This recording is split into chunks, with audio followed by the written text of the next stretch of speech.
Eto na mga idol, matapos talunin ng Gilas Pilipinas, ang Macau Black Bears ay naging interesado nga umano sila na maging bahagi ng PBA kahit isa or dalawang conference para sa paparating na season ng PBA.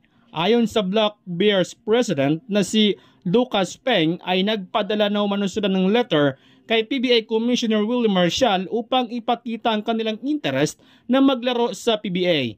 Ayon kay Lucas Peng na ang kanilang pagsali sa PBA ay upang mabigyan ng magandang laban ang PBA at ma-enhance din nila ang kanilang laruan.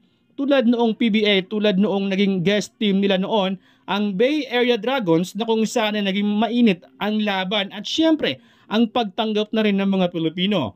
While hindi naman nadalawang isip si PBA Commissioner Willie Marcial ay welcome daw umano ang Macau sa PBA at sa katunayan nga ay nakatakda na makipag-usap ang PBA sa pamunuan ng naturang kupunan.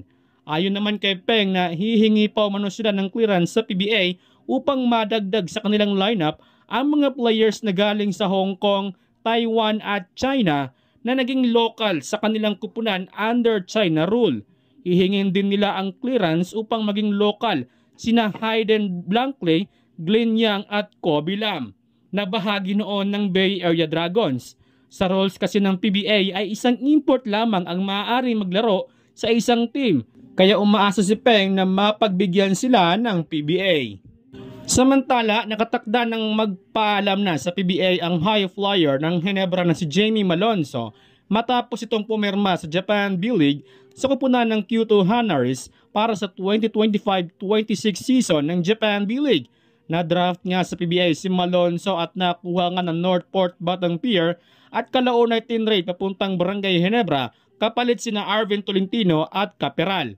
Nanatili si Malonzo sa Barangay Ginebra ng 3 season at nagpasalamat naman ito sa kupunan sa kanilang pagtanggap sa kanya. Matatandaan ay naging bahagi para sa kupunan ng Kyoto Hanaris ang dating PBA star na si Matthew Wright at ngayon naglalaro naman sa Division 1 ng Japan B-League.